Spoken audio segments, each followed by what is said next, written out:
Hey everyone, and welcome to this week's edition of the Oaks Countdown. Nicole, Russo in Kentucky and Dan Illman in New York with a look at the lead up to the Kentucky Oaks. The Philly Classic is now less than 8 weeks away, and we're starting to really turn up the heat. As you take a look at the latest leaderboard toward a spot in the 14-horse Oaks field, you'll immediately notice some new names on the list, including a new leader. 3 preps around the country last weekend awarded 50 points to the winner. That's essentially a win and you're in. Dan, who impressed you the most this past weekend?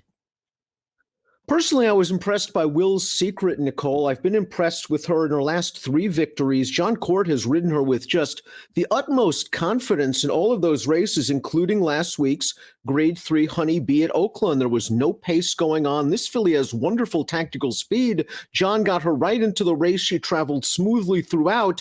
I love how Dallas Stewart gets horses into big races, especially races like the Kentucky Oaks.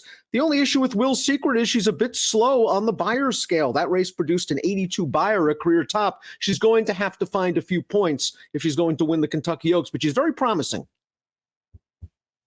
Well, definitely. Will's Secret impressed me the most from the weekend as well. And I'll tell you why as we watch her stretch run in the Honey Bee. Willis Horton's homebred daughter of his distance-loving champion, Will Take Charge, has now won 3 straight, including the Martha Washington and the Honey Bee. I like the versatility that she has shown. In the Martha Washington, she rallied with a sweeping move. In the Honey Bee, as you mentioned, she used some tactical speed to be up front early and control the race. I like that versatility, especially because you don't know how the race is going to unfold when we put together all these horses from various jurisdictions.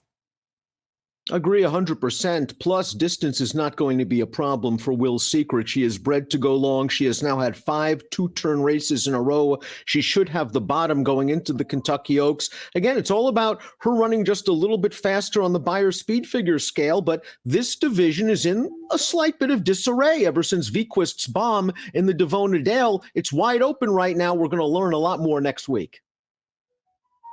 Definitely. And I think the door is open for even some later developing fillies. As before we move on from Oaklawn, I do want to quickly highlight the runner up there, Pauline's Pearl, a lightly raced filly who only debuted in December. This was her stakes debut in the Honey Bee. The Stone Street homebred is By Tappet out of Grade 1 winner Hot Dixie Chick, who's a half sister to Kentucky Derby winner Always Dreaming. This one may continue to approve and appreciate more distance, although certainly from a Beyer speed figure standpoint, she has to take a step forward as well. But she does have the upside. You mentioned how lightly raced she is, and these fillies, especially around this time of year, they can take a giant jump up if they've only had 2 or 3 races under their girth. I like the way she stayed on. That was a test for her against Will's Secret, a more battle-hardened mare. It was a good effort. She's a little bit behind the 8 ball in terms of preparation, but as you mentioned, this might be the year for a late developer. And on to another lightly raced filly as Search Results remained unbeaten in 2 starts with this win in the Busher Invitational at Aqueduct.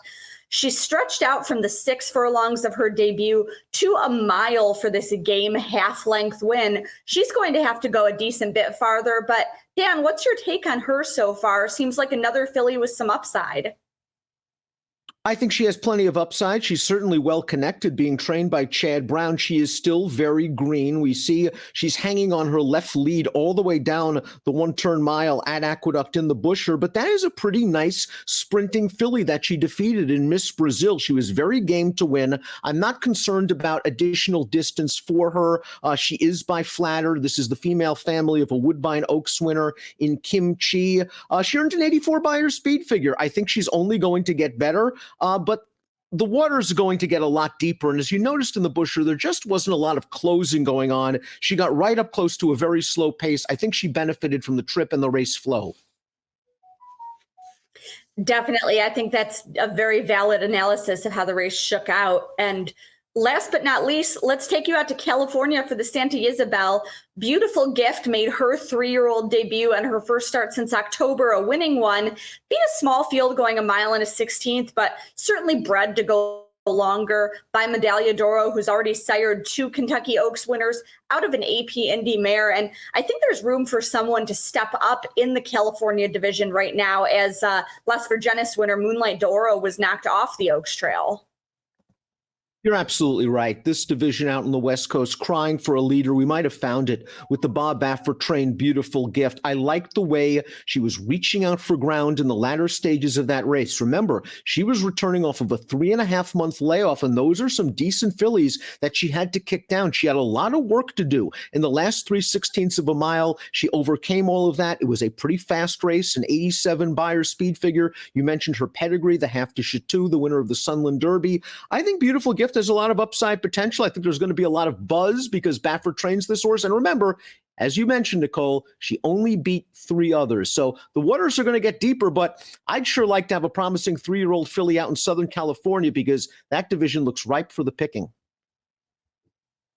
Well, absolutely. And as we keep mentioning, the water is going to get deeper as we get closer to the Oaks. Things will intensify even more. We're starting to get into the range where horses are going to be looking at making their final preps as the point values and the distances continue to increase. Looking ahead on the schedule, next week we should really have a strong race. The Fairgrounds Oaks, a race that has been a key prep in recent years. We could see Clairiere, we could see Travel Column. It should be a really strong race that tells us quite a bit.